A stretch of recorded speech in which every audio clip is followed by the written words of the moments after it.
Hello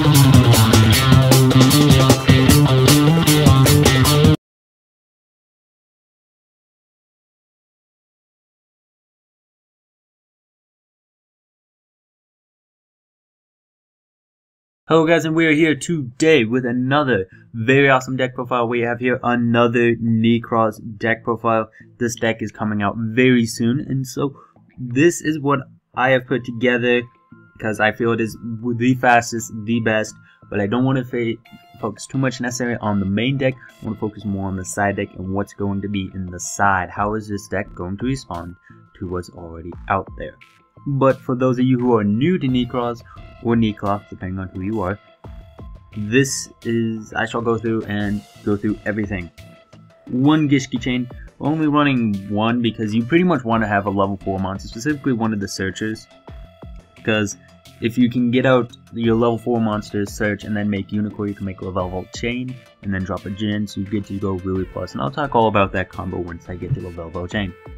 2 Nekroz, 3 Senju, 3 Manju. These guys he searches out ritual monsters, or ritual spell cards, but it doesn't matter seeing how Colossalist searches spell cards, so it doesn't even matter. They do the exact same thing in this deck.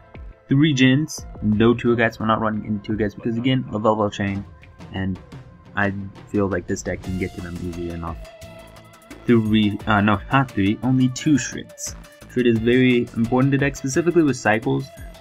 He helps get out extra Trishulas, just anything else, but if you feel like you need to, don't be afraid to side him out. I'm only pretty much running 2 because of cycles. You have 1 Decisive Armor. This guy has 2 effects. You can discard him to increase a Nekroz monster's attack by 1,000, or if he is summoned, you can target a set card, destroy it, and banish it. You have 2 Trishulas. Trishula is the card you want to Jin with, but yet we're only running 2 because you can get to the deck just so much easier, and in this case it's better to have more copies of the Searcher than the card you want, because so that way you can make sure you can do a certain combo. So you have 2 Trishula. It has, if you don't know what Trishula's effect is, it banishes 1 card from hand, field, and grave, but it has to banish 3 or none, so do note that. And it also has another effect where if a Nekroz monster is targeted, you can discard this card from your hand and negate that effect. You have 2 Garnier. Garnier has 2 really good effects. The first one is target a Nekroz monster cannot be destroyed this turn. Really nice, good for protecting Jins. And the other effect is if it is summoned, you can get rid of a Nekroz card to destroy a card on the field during either player's turn. 3 Brio. Brio is the searcher. He searches for any Nekroz card in our deck. 2 Unicorn. Unicorn, if he's summoned, negates the effects of all monsters summoned from the extra deck, or you can discard them to add a Nekroz card from your deck.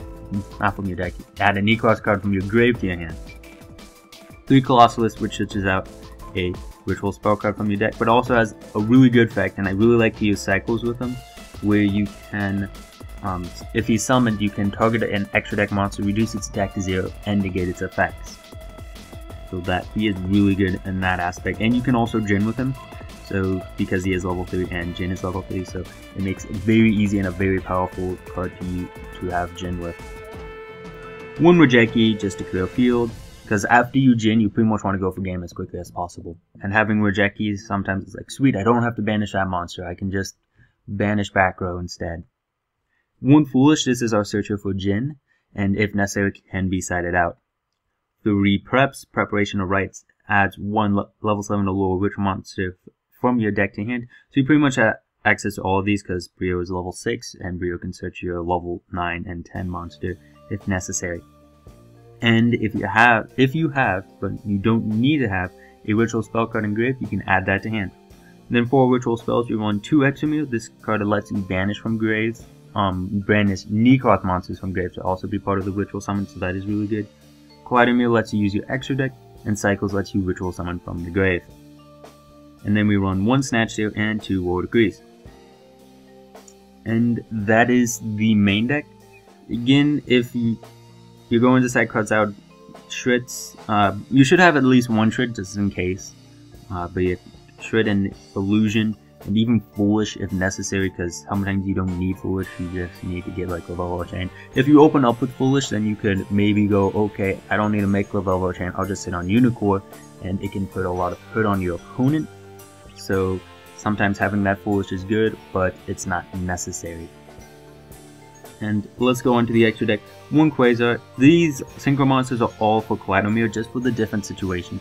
Because this deck, if anything, it's going to make a rank 4, and you really don't use many of your rank 4s. But we do run that the one combo where you can use Clydomir with 2 Brios, get rid of Quasar, make Exabeetle, and then make Shooting Star Dragon. Because you can put Quasar and then get rid of Quasar, and then you have a Shooting Star Dragon. And then besides that, we have a Star Eater. You can get rid of that guy with a Unicorn and Garnier, but I don't recommend it, because if you have Unicorn and Clydomir, you should just use Herald of Arclight. 1 Black Rose Dragon, that's for if you have a Colossalus and Unicorn. 1 Orient Dragon, or just any level 6 Synchro, for if you have 1 of these or 2 of these.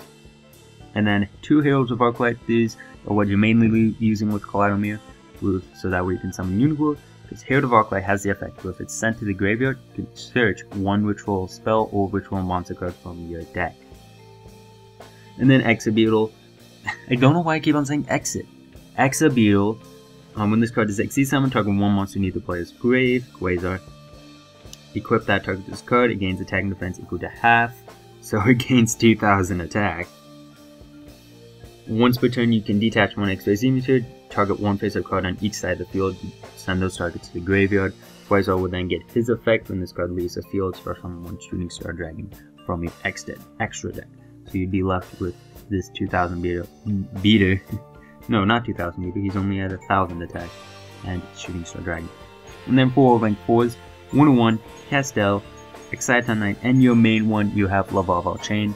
Revolver Chain has the awesome effect, two awesome effects where you can detach to either send 1 card from your deck to graveyard, Jin, or choose 1 monster card and put it on the top of your deck, so any of your searchers or the Nekroz. So he's really good, mainly use him for the Jin, but he's also really good to get to Nekroz. But again, this deck doesn't do that much XZ summoning, so it's not too big. And then we have 1 Cowboy who is really good just to go for game. And then just in case we ever get the opportunity, we have 1 Alucard, 1 Mech-Crypt Engineer, who can either get rid of the back row or help protect our Jin monster. And again, this is the entire deck, pretty much for the most part. There is a variety of other things you could use. You could use Mass Chain Second and Acid, so that way you have a Heartbeat Feather Duster. There's a lot that you can do. You could even make Dark Luck, because you do run a Dark monster in the deck. So this deck has a lot of variety to it. And then for the side deck, 1 Nekroz, that is for Burning Abyss and any trap heavy deck. 2 Puppet Plant, this is for the mirror match. Because as I've been telling you guys for forever, since this deck came out, Jin's effect reverses if the monster changes control. If I have control of the ritual monster, my opponent can't special summon. If my opponent has control of the ritual monster that Jin was used for, I cannot special summon. So it's a really good way to get out of the Jin. 1 Granmo, because Granmo gets rid of a Jin. Just like that, just attack, bounce back the Jin to hand. 2 Nekroz. This can end 2 soul releases. This is really good.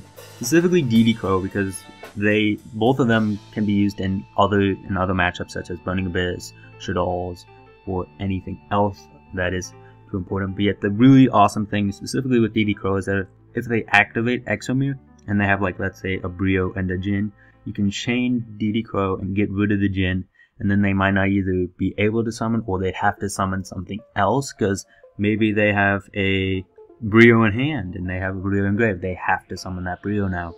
Or maybe they just have that different situations. So you can make your opponent not only prevent a Jin, but you can also make them lose cards that they wouldn't want to. So Nekroz is useful for that. But then also Soul Release is good just for, you see that Jin, boom, banish it. Because it just is really nice. Because like me, many times I'll have a Volvo Chain and I'll drop a Jin, and it'll be like, you better not get rid of that Jin. And because most of the time they get over with Volvo Chain. If they don't, then I just drop another Jin. But if they can get rid of the Jin, then that can put me in a lot of trouble if they can get rid of both the Jin and the level chain. Mind Control, again, the effect reverses, so this is really good. Book of Moon. While the monster ritual summon using this card is face up on the field, Book of Moon gets rid of it. And there hasn't been too many times where I'm able to have a Trishula in hand. Trishula will stop Book of Moon, or it will stop Puppet Plant. But it's just really good to have. It's really easy. Just boom. Gets rid of a Jin.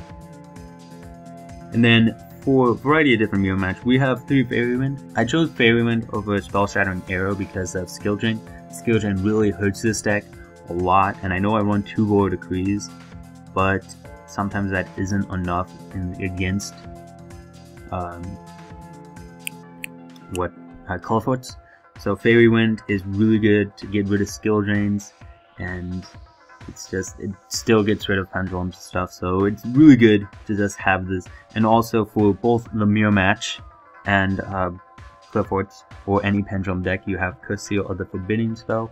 This guy will really help you out. You can negate that Extra Mirror. It's pretty much what you want to do, is negate Extra Mirror, because that, if they can't use Extra Mirror, they can't Jin you, you just Jin them and they lose. So that is pretty much what it'd be like, unless they can get out of the Jin, of course. And so that is the extra deck. I probably run too many cards. I probably do run too many cards to hate. Like, if I were to go up against, let's see, the Mirror Match, I have 1, 2, 3, 4, 5, 6, 7, 8, 9, 10, 11. What would I set out? What would I set out? Okay, 1, 2, 3, 4, 5, 6, 7, 8. Oh god, what would I set out? Against the Mirror Match. Against the Mirror Match. 9. 10. I could get rid of a Nekroz probably. But then I risk myself getting Curse Sealed. But if... what else would I side out?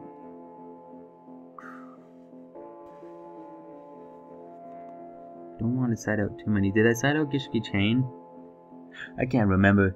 If I didn't, then I only have 10 cards, in which case I can drop like the Gramble or something.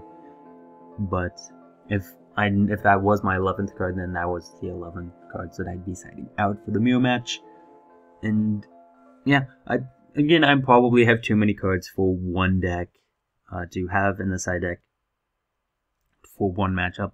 But oh well, if I were to face Burning Abyss, I'd of course side in 1, 2, 3, 4, 5, and then probably 6 cards, and it would be a lot easier.